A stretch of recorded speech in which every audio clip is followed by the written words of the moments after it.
India को मिल गया है 58 टाइगर रिजर्व। अब भी रिसेंटली एक और टाइगर रिजर्व हमारे इंडिया के टाइगर रिजर्व्स के लिस्ट में ऐड हो गया है और ये टाइगर रिजर्व अब मध्य प्रदेश से है। मध्य प्रदेश का माधव नेशनल पार्क जो है ये अब टाइगर रिजर्व भी बन चुका है और ये मध्य प्रदेश का 9th टाइगर रिजर्व है, ये आपको याद रखना है। बाकी कौन से टाइगर रिजर्व मध्य प्रदेश में है तो वो है Ratapani tiger reserve, Veerangana Durgavati tiger reserve, Sanjay Dubri tiger reserve, उसके अलावा Satpura tiger reserve, Panna tiger reserve, Bandhavgarh tiger reserve, Pench tiger reserve और Kanha tiger reserve. So total 8 ये, और अभी एक ऐड होता है 9th टाइगर रिजर्व जो कि है माधव नेशनल पार्क, यानी माधव टाइगर रिजर्व अब ये बन जाएगा। अब हम माधव टाइगर रिजर्व या फिर माधव नेशनल पार्क की लोकेशन ले लेती है। तो याद रखिएगा ये शिवपुरी डिस्ट्रिक्ट जो है चंबल रीजन में वहां पे सिचुएटेड है और ये नॉर्दर्न फ्रिंज में सिचुएटेड है। सेंट्रल हाईलैंड्स ऑफ इंडिया ने मध्य प्रदेश के नॉर्थ में आपको ये देखने मिलता है और ये अपर विंध्यन हिल्स में आता है। जो इंडिया में मध्य प्रदेश में विंध्यन हिल्स है उसके अपर पार्ट में आपको ये देखने मिलता है। मैं आपको ये मैप में दिखा देता हूं, आप मैप में देख सकते हैं मध्य प्रदेश के नॉर्थ में यहाँ पे आपको माधव नेशनल पार्क देखने मिल रहा है। तो ये मध्य प्रदेश का मैप है और इसमें आपको यहाँ पे माधव नेशनल पार्क देखने मिल रहा है ये। सो यहाँ पे माधव नेशनल पार्क है, लोकेशन अच्छे से याद रखना। और यहाँ पे बाकी टाइगर रिजर्व नेशनल पार्क ये सब दिए हुए हैं। सो पहले तो ये सिर्फ माधव नेशनल पार्क था, अब ये माधव टाइगर रिजर्व भी बन चुका है। आपको एक और चीज इंपॉर्टेंट याद रखनी है कि ये जो नेशनल पार्क बनाया गया माधव नेशनल पार्क, 1958 में नेशनल पार्क बना। इसमें जो जो लेक्स देखने मिलते हैं वो है सख्य सागर लेक, उसके अलावा माधव सागर लेक, ये सदर्न पार्ट में है इस नेशनल पार्क के। और ये कोई भी जो पार्ट है इससे करंट अफेयर्स पे क्वेश्चन आने के चांसेस है, एग्जाम में आने के चांसेस है क्वेश्चन। यहाँ जो जो एनिमल्स देखने मिलते हैं, फौना देखने मिलते हैं वो है nilgai, chinkara, chousingha, chital, barking deer, marsh crocodile, leopard, jackal, python etcetera etcetera, ऐसे यहाँ जानवर देखने मिलते हैं। और जो प्लांटेशन या फिर प्लांट्स यानी वेजिटेशन देखने मिलते हैं, फ्लोरा, वो है northern tropical dry deciduous mixed forest. अब यहाँ पे लिखा है tropical dry deciduous mixed forest, यानी ये ट्रॉपिकल रीजन में आती है। आपको पता है कि इंडिया में ट्रॉपिक ऑफ कैंसर इंडिया से पास होता है, तो ये जो ट्रॉपिक ऑफ कैंसर है वहाँ से तो ट्रॉपिक ऑफ कैप्रिकॉन जो इंडिया से पास नहीं होता है, उसके बीच के रीजन को ट्रॉपिकल रीजन कहते हैं, जो दो ट्रॉपिकल हमारे एरियाज है उसके बीच में देखने मिलता है। तो ये कहीं ना कहीं ट्रॉपिकल फॉरेस्ट, वहाँ रहने वाले फॉरेस्ट को ट्रॉपिकल फॉरेस्ट कहा जाता है। रेनफॉल ज़्यादा नहीं होता है तो ये ड्राई डिसिडियस होते हैं, क्योंकि यहाँ पे उतना ज़्यादा रेनफॉल नहीं देखने मिलेगा, तो थोड़ा ड्राई रीजन है। और डेसिडियस फॉरेस्ट की अगर हम बात करें तो डेसिडियस यानी ऐसे फॉरेस्ट होते हैं जो अपने लीव्स को शेड कर देते हैं, जो अपने पत्तों को छोड़ देते हैं एक कुछ सीजन्स में, तो उसको डेसिडियस फॉरेस्ट कहते हैं। तो वैसे वहाँ पे आपको देखने मिलते हैं। और दूसरे ड्राई थॉर्न फॉरेस्ट जिसपे कांटे होते हैं, ऐसे भी फॉरेस्ट वहाँ देखने मिलते हैं। करदाई करके जो है ये सबसे ज़्यादा यहाँ पे ट्री स्पीसी देखने जो मिलती है वो करदाई है। अच्छे से दिमाग में आपको ये चीज़ डाल के रखनी है। अब यहाँ पे ये बात है कि ये तो टाइगर रिजर्व बना, पर टाइगर रिजर्व डिक्लेयर करने की प्रोसेस क्या है। टाइगर रिजर्व इंडिया में जितने भी हैं उनको नोटिफाई करता है स्टेट गवर्नमेंट। तो स्टेट गवर्नमेंट जो होता है वहाँ पे जिस एरिया में टाइगर्स ज़्यादा होते हैं उस एरिया को ये टाइगर रिजर्व करके नोटिफाई करते हैं। टाइगर रिजर्व एक बार किसी एरिया को बना दिया जाता है तो वहाँ पर टाइगर की प्रोटेक्शन के लिए हर एफर्ट्स लिए जाते हैं, हर वो एफर्ट लिए जाते हैं। और यहाँ पे ये प्रोविजंस काय में दिया है कि स्टेट गवर्नमेंट नोटिफाई करेगा, तो ये सेक्शन 38V में दिया हुआ है जो कि वाइल्ड लाइफ प्रोटेक्शन एक्ट का है, जो 1972 में एक्ट बनाया गया था। और ये किसके एडवाइस पे करता है, तो एक सेंट्रल लेवल की अथॉरिटी है, उनके एडवाइस पे सेंट्रल गवर्नमेंट अपने एरियाज में, अपने स्टेट में किसी भी एरिया को नेशनल पार्क या टाइगर रिजर्व यहाँ पे डिक्लेयर करता है। सो वो जो अथॉरिटी है उसका नाम है national tiger conservation authority, NTCA। सो NTCA के कहने पे ही ये सब काम होते हैं। तो मध्य प्रदेश के लिए बहुत ही खुशी की खबर है कि 9 टाइगर रिजर्व उनके यहाँ पे टोटल हो चुके हैं। आप तो जानते हैं मध्य प्रदेश में बहुत सारे टाइगर्स देखने मिलते हैं। सो ये जो नोटिफिकेशन देने की प्रोसेस है वो कोई एक सिंपल प्रोसेस नहीं है कि नोटिफिकेशन दे दिया गया। पहले तो प्रपोजल ऑब्टेन किया जाता है स्टेट से। पहले स्टेट जो होता है वो प्रपोज करता है कि हमारे स्टेट में कोई एक साइट है जहाँ पे काफ़ी सारे टाइगर्स देखने मिल रहे हैं। तो उसके बाद वो चीज़ें NTCA को बताई जाती है। NTCA को डिटेल में प्रपोजल्स बताए जाते हैं कि इस एरिया में आप क्या क्या स्टेप्स लेने वाले हो टाइगर के कंजर्वेशन के लिए, इस एरिया में कितने टाइगर मिले क्या नहीं, हर चीज़ बताई जाती है।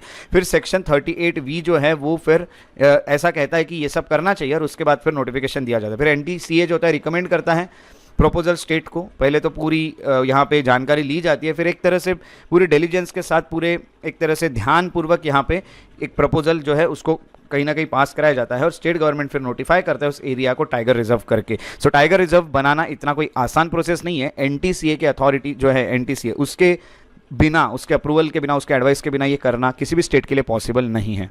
दोस्तों अब हमने अगर टाइगर रिजर्व के बारे में बात कर ले तो टाइगर के बारे में तो बात करनी ही होगी, क्योंकि अगर टाइगर रिजर्व पे क्वेश्चन आ सकता है तो टाइगर पे भी क्वेश्चन आने के चांसेस बढ़ चुके हैं। टाइगर का साइंटिफिक नेम पैंथेरा टिग्रिस है। तो यहां पे आप इमेज देख सकते हैं टाइगर की। वैसे तो टाइगर बच्चों को पता है कि टाइगर कैसे दिखता है बचपन से ही, तो टाइगर की इमेज यहां पे आप देख सकते हैं। उसके अलावा मैं आपको टाइगर का हैबिटेट बता दूं कि टाइगर कहां पाए जाते हैं। टाइगर ट्रॉपिकल फॉरेस्ट में पाए जाते हैं। ट्रॉपिकल फॉरेस्ट जो ट्रॉपिकल रीजन में आते हैं वो फॉरेस्ट में अभी आपको एक्सप्लेन कर चुका हूं। दूसरे एवरग्रीन फॉरेस्ट। एवरग्रीन फॉरेस्ट ऐसे फॉरेस्ट होते हैं जो अपने कभी लीव्स को शेड नहीं करते, उनके ऊपर हमेशा लीव्स आपको देखने मिलते हैं। उसके अलावा वुडलैंड जहां वुड ज़्यादा है वहां पे ये पाया जाता है। मैंग्रोव स्वैम्प्स में पाया जाता है। मैंग्रोव यानी वो एरिया होता है जहां पे काफ़ी स्वैम्पी होता है रीजन, यानी काफ़ी दलदल होता है, यानी काफ़ी ज़्यादा पानी वाटर लॉक्ड रीजन होता है, वहाँ पानी भरा हुआ कुछ रीजन होता है, यानी ज़मीन पर बहुत पानी देखने मिलता है, दलदल। सो ये वहाँ पे होता है ज़्यादातर।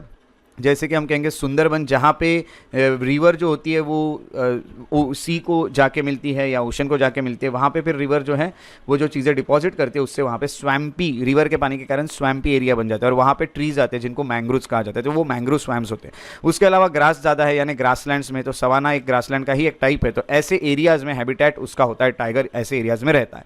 दूसरा कैरेक्टरिस्टिक्स की बात करें तो largest of all Asian big cats, तो एशिया में जितने भी बिग कैट्स देखने मिलते हैं जैसे कि लेपर्ड कहिए आप या फिर टाइगर कहिए, इनमें सबसे बड़ा जो एक एनिमल है एशियन बिग कैट्स में वो टाइगर है। टाइगर जो होता है वो primarily on site and sound पे ज़्यादा हम कहेंगे कि डिपेंड रहता है rather than smell for hunting. तो हंटिंग करते वक्त तो स्मेल नहीं लेता है जानवर की, वो प्राइमरीली देख के हंटिंग करता है, उसके साइड से हंटिंग करता है या फिर जानवरों के आवाज़ सुन के हंटिंग करता है। ये सॉलिटरी रहता है अपार्ट फ्रॉम एसोसिएशंस, यानी हम कहेंगे कि ये अकेला अकेला ही रहता है ज़्यादातर। एसोसिएशन में यानी ग्रुप बना के ज़्यादातर ये रहते नहीं है। सो हम कहेंगे कि मदर एंड ऑफस्प्रिंग के साथ ये ज़्यादातर देखने वैसे मिलता है आपको, बट अगर देखोगे तो बहुत ज़्यादा, एक दो टाइगर तो साथ में नहीं रहते, आपको ये पता ही है।